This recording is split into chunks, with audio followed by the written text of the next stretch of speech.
আমন্ত্রণ দেশ বাংলায়, সঙ্গে আছি আমি লাবণ্য রহমান। শুরুতেই সংবাদ শিরোনাম।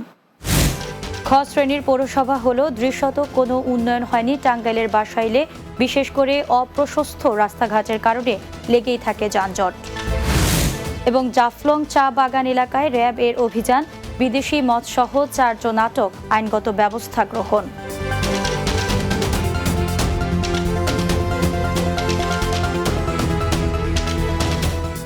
শুনছিলেন শিরোনাম, এবারে বিস্তারিত। দীর্ঘদিনে উন্নয়নের কোনো ছোঁয়া লাগেনি টাঙ্গাইলের বাসাইলে, বিশেষ করে অপ্রশস্ত রাস্তাঘাটের কারণে যানজট লেগেই থাকে।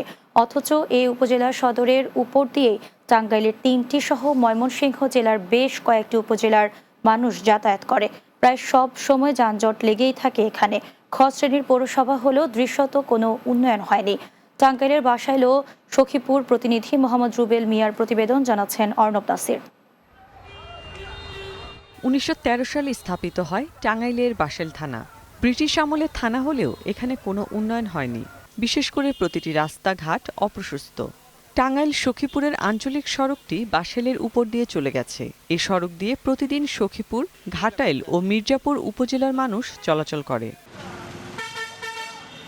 ময়মনসিংহের ভালুকা, ফুলবাড়িয়া উপজেলার মানুষও টাঙ্গাইল জেলা শহরে যাতায়াতের জন্য এই সড়ক ব্যবহার করে। বাসাইল বাসস্ট্যান্ড থেকে নতুন বাসস্ট্যান্ড পর্যন্ত প্রায় অর্ধ কিলোমিটার সড়কের দুপাশে হাটবাজার ও দোকানপাট রয়েছে।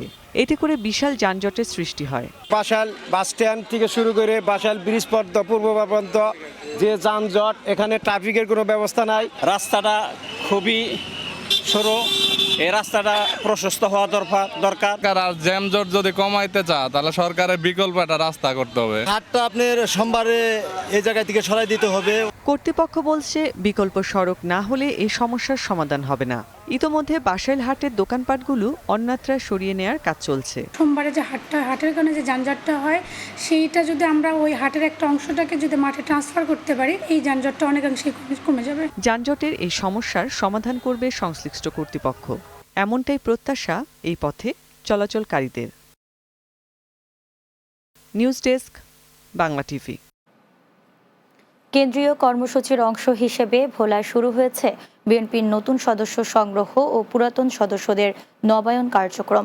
ভোলা পৌরসভা উকিলপাড়া এলাকায় এই কার্যক্রমের উদ্বোধন করেন জেলা বিএনপির আহ্বায়ক গোলাম নবী আলমগীর। এ সময়ে জেলা বিএনপির সদস্য সচিব রাইসুল আলম, সিনিয়র যুগ্ম আহ্বায়ক শফিউর রহমান কিরণ, যুগ্ম আহ্বায়ক হুমায়ুন কবির সোপান, পৌর বিএনপির সভাপতি আব্দুর রব আকন সহ অন্যান্যরা উপস্থিত ছিলেন। কুষ্টিয়ার কুমারখালীতে সাংবাদিকদের সঙ্গে জেলা বিএনপির যুগ্ম আহ্বায়ক শেখ সাদির মতবিনিময় সভা অনুষ্ঠিত হয়েছে। কুমারখালী বাস স্ট্যান্ড সংলগ্ন তার দলীয় কার্যালয়ে এই মতবিনিময় সভা অনুষ্ঠিত হয়। এতে জেলা বিএনপির আহ্বায়ক কমিটির সদস্য গোলাম মোহাম্মদ, উপজেলা বিএনপির যুগ্ম আহ্বায়ক মোহাম্মদ হাফিজুর রহমান, উপজেলা যুবদলের সাবেক সাধারণ সম্পাদক আতিকুর রহমান সবুজ সহ অন্যান্যরা উপস্থিত ছিলেন। সিলেটের গোয়াইনঘাটে 779 বোতল বিদেশি মদসহ 4 জনকে আটক করেছে র্যাব 9 সিলেট। জাফলং ইউনিয়নের জাফলং চা বাগান এলাকায় অভিযান চালিয়ে তাদেরকে আটক করা হয়। র্যাব জানায়, গোয়াইনঘাট উপজেলার 11 নম্বর মধ্য জাফলং ইউনিয়নের জাফলং চা বাগান এলাকায় অভিযান পরিচালনার সময় 4 জন ব্যক্তি একটি মোটরসাইকেল ও 3টি প্লাস্টিকের বস্তা ভর্তি বিদেশি মদ রেখে পালানোর সময় তাদের আটক করা হয়। র্যাব 9 সিলেটের মিডিয়া অফিসার অতিরিক্ত police super KM Shahidul Islam সোহাগ বলেন, গোপন সংবাদের ভিত্তিতে অভিযান চালিয়ে তাদেরকে আটক করা হয়েছে। পরবর্তী আইনানুগ ব্যবস্থা গ্রহণ করা হয়েছে। নারায়ণগঞ্জের সোনারগাঁয়ে মারিখালী নদী বাঁচাতে ময়লার ভাগাড় সরিয়ে পর্যটন কেন্দ্র করার প্রকল্প উদ্বোধন করেছেন উপজেলা নির্বাহী কর্মকর্তা ফারজানা রহমান। ঢাকা চট্টগ্রাম মহাসড়কের মারিখালী ব্রিজের এলাকায় প্রকল্পের উদ্বোধন করা হয়। এ সময় উপস্থিত ছিলেন সোনারগাঁ সহকারী কমিশনার মঞ্জুরুল মোর্শেদ, কাঁচপুর সার্কেল সহকারী কমিশনার শেগুফতা মেহনাজ, পিরোজপুর ইউনিয়নের ভারপ্রাপ্ত চেয়ারম্যান আব্দুল মান্নান, ইউপি সচিব মফিজুর রহমান ও বিডি ক্লিনের সদস্যবৃন্দ সহ অন্যান্যরা। পাবনায় বিশ্ব শিশু শ্রম প্রতিরোধ দিবস পালিত হয়েছে। এ উপলক্ষে জেলা প্রশাসকের সম্মেলন কক্ষে আলোচনা সভা অনুষ্ঠিত হয়। সভায় প্রধান অতিথির বক্তব্য দেন জেলা প্রশাসক মোহাম্মদ মফিজুল ইসলাম। এতে বক্তব্য দেন উপমহাপরিদর্শক কলকারখানা ও প্রতিষ্ঠান পরিদর্শন অধিদপ্তর পাবনা শেখ আসাদুজ্জামান। এ সময় অতিরিক্ত জেলা প্রশাসক জাহাঙ্গীর আলম, বাংলা টিভির জেলা প্রতিনিধি SM আলম সহ অন্যান্যরা উপস্থিত ছিলেন। দেশ বাংলায় নিচ্ছি বিরতি, ফিরে এসে অন্যান্য সংবাদের সাথে আরও যা থাকছে। পটুয়াখালী রাঙ্গাবালিতে বঙ্গোপসাগরের বুকে জেগে ওঠা দ্বীপ প্রাকৃতিক সাজে সেজে আছে হেয়ার আইল্যান্ড, আছে চোখ জুড়ানো বালুকাময় সৈকত।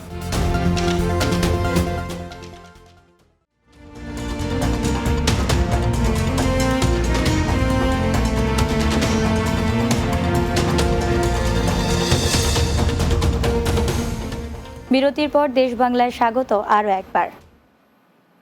দেশি ফল বেশি খাই, আসুন ফলের গাছ লাগাই, এই স্লোগানে দেশের বিভিন্ন জেলায় শুরু হয়েছে 3 দিন ব্যাপী জাতীয় ফল মেলা।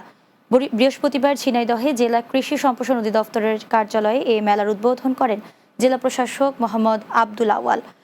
এ সময় পুলিশ সুপার মঞ্জুর মোর্শেদ, কৃষি সম্প্রসারণ অধিদপ্তরের উপপরিচালক জ্যোষ্ঠী চন্দ্র রায় সহ অন্যান্যরা উপস্থিত ছিলেন।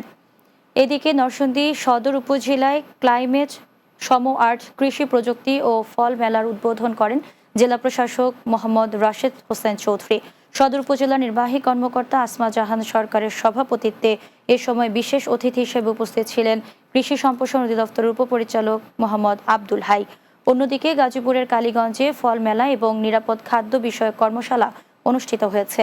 উপজেলা পরিষদ চত্বরে ফল মেলার উদ্বোধন করেন বাংলাদেশ নিরাপদ খাদ্য কর্তৃপক্ষের প্রমিতকরণ ও প্রত্যয়ন সমন্বয় বিভাগের পরিচালক ডক্টর লায়লা আক্তার। এদিকে কুমিল্লায় কৃষি সম্প্রসারণ অধিদপ্তর কুমিল্লার আয়োজনে 3 দিন ব্যাপী ফল মেলা শুরু হয়েছে। বৃহস্পতিবার কুমিল্লা কৃষি সম্প্রসারণ অধিদপ্তর খামারবাড়ি প্রাঙ্গণে মেলার উদ্বোধন করেন কৃষি সম্প্রসারণ অধিদপ্তর কুমিল্লা অঞ্চলের অতিরিক্ত পরিচালক মোহাম্মদ আজিজুর রহমান। এ সময় উপস্থিত ছিলেন বাড়ি কুমিল্লা PSO ডক্টর মোহাম্মদ ইকবাল ফারুক, কৃষি সম্প্রসারণ অধিদপ্তর কুমিল্লার উপপরিচালক আইয়ুব মাহমুদ সহ অন্যান্যরা। পাবনার ঈশ্বরদী উপজেলা স্বাস্থ্য কেন্দ্রে অসহায় রোগীদের ব্যবহারের জন্য 2টি হুইলচেয়ার উপহার দেওয়া হয়েছে। ঈশ্বরদী সমাজসেবক ও ছাত্রদল নেতা রফিকুল ইসলাম নয়নের ব্যক্তিগত উদ্যোগে বিএনপির ভারপ্রাপ্ত চেয়ারম্যান তারেক রহমানের পক্ষ থেকে এ চেয়ার উপহার দেওয়া হয়। এ সময় ঈশ্বরদী উপজেলা স্বাস্থ্য কর্মকর্তা doctor Mohammad Ali Ahsan, RMO doctor Shishir Mahmud, doctor Shahid Hasan ও ঈশ্বরদী উপজেলা প্রেস ক্লাবের সভাপতি তৌহিদ আক্তার পান্না সহ অন্যান্যরা উপস্থিত ছিলেন।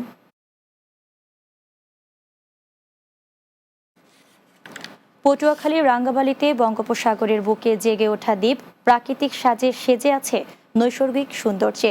গুগল ম্যাপে যার নাম হেয়ার আইল্যান্ড, কারো কাছে চর হেয়ার, কারো কাছে কলাগাছিয়া চর নামেও পরিচিত।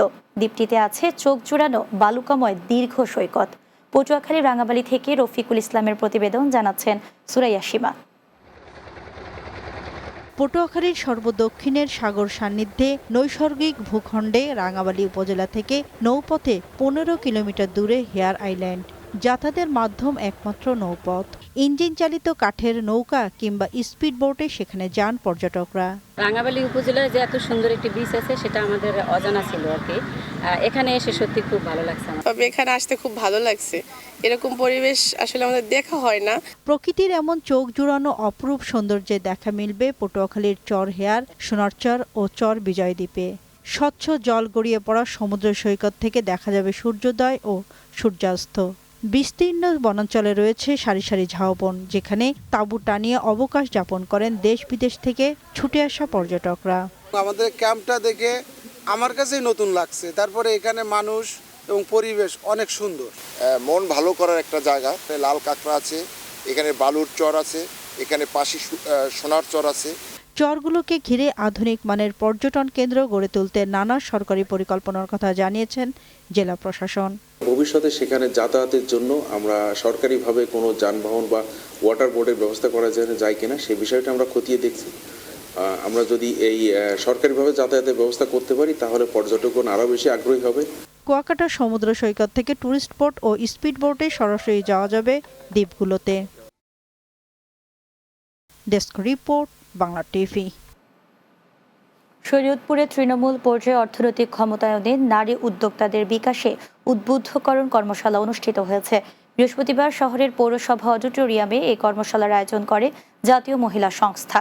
অনুষ্ঠানে প্রধান অতিথি ছিলেন জেলা প্রশাসক মোহাম্মদ আশরাফ উদ্দিন।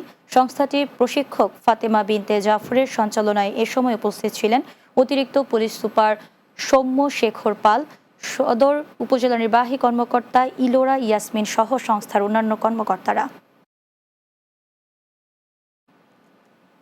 মানিকগঞ্জ খান বাহাদুর আওলাদ হোসেন খান কলেজের বার্ষিক মিলাদ, দোয়া ও পুরস্কার বিতরণী অনুষ্ঠিত হয়েছে। বৃহস্পতিবার খান বাহাদুর আওলাদ হোসেন খান কলেজ প্রাঙ্গণে এ দোয়ার আয়োজন করা হয়। প্রধান অতিথি ছিলেন জেলা বিএনপির আহ্বায়ক ও বিএনপি চেয়ারপারসনের উপদেষ্টা আফরোজা খানম রিতা। কলেজের গভর্নিং বডির সভাপতি AFM নুরতাজ আলম বাহার, অধ্যক্ষ মোহাম্মদ আব্দুর রৌফ, মানিকগঞ্জ প্রেস ক্লাবের সভাপতি জাহাঙ্গীর আলম বিশ্বাস সহ অন্যান্যরা। নরসিংদীর মডেল কলেজের নবীনবরণ ও মিলাদ মাহফিল অনুষ্ঠিত হয়েছে।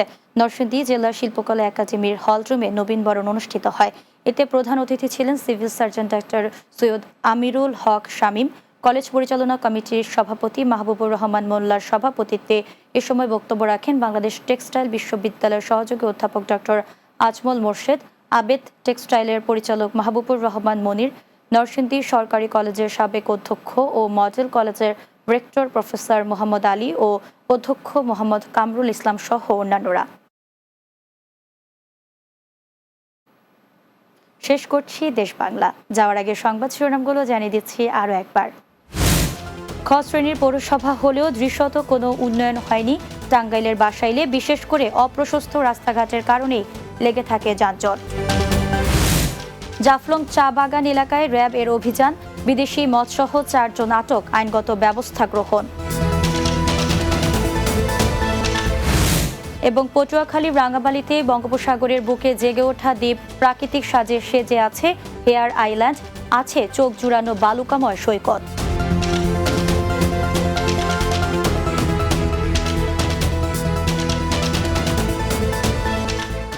এই ছিল দেশ বাংলায়।